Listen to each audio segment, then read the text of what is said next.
So, hello sa inyo mga ka-FBS. Magandang gabi ulit. Gabi na naman ng ride. Hindi, may hahatid lang ako. Wala akong trabaho ngayon. Maghahatid lang ako ng gamit. So, sa ngayon, meron lang tayong short vlog about sa air filter ng ADB 160. So, ang pagkakaalala ko, third time na gumamit ako ng stock na galing talaga kay Honda, which is kano bang price no? Nakalimutan ko pa, nasa 500 yata ang price or 600 ganun. Titingnan ko na lang doon sa Shopee. Popost ko dito sa unahan. So, yun nga. Gumamit ako ng may nakita kasi akong air filter ngayon na pinopromote hindi lang ni Sir Mel, pati yung ibang motorcycle vlogger na gumagamit ng Honda ADB 160, no? So, tinesting ko munang ilagay yung RevX disposable filter. Ito siya. Yan. So, binili ko siya with 230 lang siya. And then, yun nga, nilagay ko ngayon, gamit-gamit ko. So, tingnan natin kung kasing ganda ba siya nung stock or pwede na. Tapos, bibigay ko sa inyo yung thoughts ko after kung mailagay muna yung ating replacement air filter.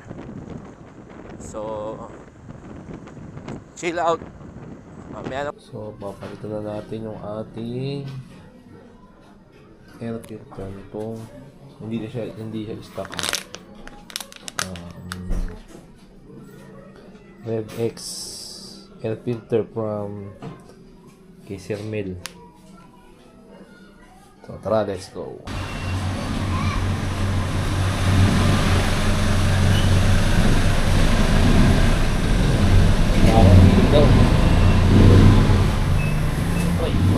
Yan.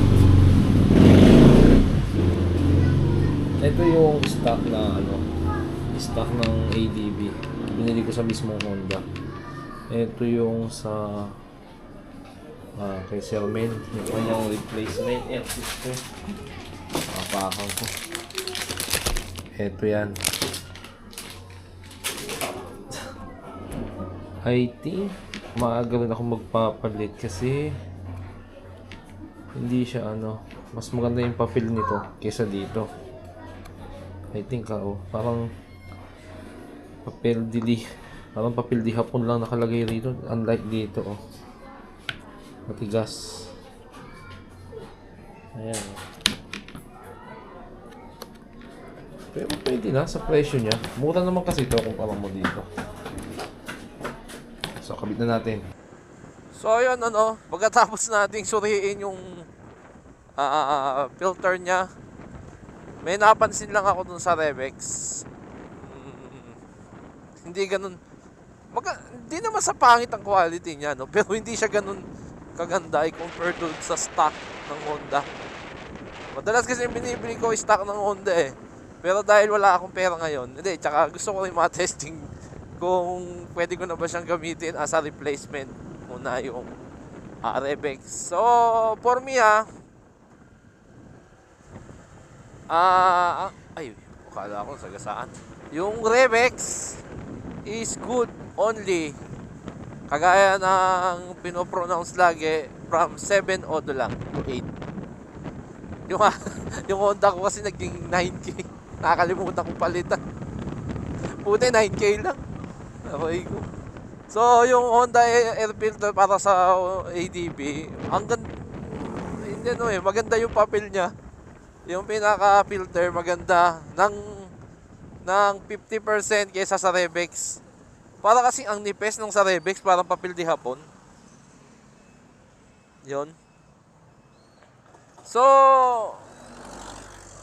in the term na replacement air filter, pasok siya. Tsaka mura lang naman siya, 200. Sabi mo na 300, pero kasi nakuha kong may voucher yon, so 230 plus lang yun. So, kaya sulit na rin sa presyo niya. Pero, in the long run, ano lang yan eh, kung daily rider ka, okay yun. Tapos magpalit ka every 2 change oil. 2 or 3, ganon. Every 2 or 3 change oil mo, palit ka na rin ng air filter. Ngayon, kung ayaw mo naman ng mahassle, hindi naman siya ganun kahassle, madali lang naman siya ikabit eh. Kung ayaw mo ng mahassle masyado, ano ka ng Honda? Kuha ka ng Honda, at least kahit sumobra ng konti, kahit mga 9K or 10K odo mo mapalitan, save ka.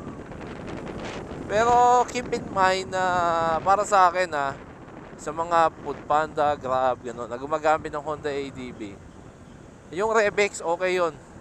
Tapos palitan nyo na lang siya, kagaya ng sinabi ko, 2 to 3 change oil, palit na kayo. O kung nag-change oil kayo ng 1,500 to 2,000, so mga 6,000 odo lang yon, palit na kayo. Para for safety, kasi mura lang naman siya eh. Kasi yung sa yung sa Honda, kinaklasify kasi nila yan as 7 to 8. Ito namang I think i-classify ko siya as excuse me. Kaya pala may nagkabok. I-classify ko siya as 6 to 7 odo. So mas mababa siya ng 1K odo kesa dun sa usual. Pero kung maarte ka pa nga, dapat mga 5K lang palit na eh.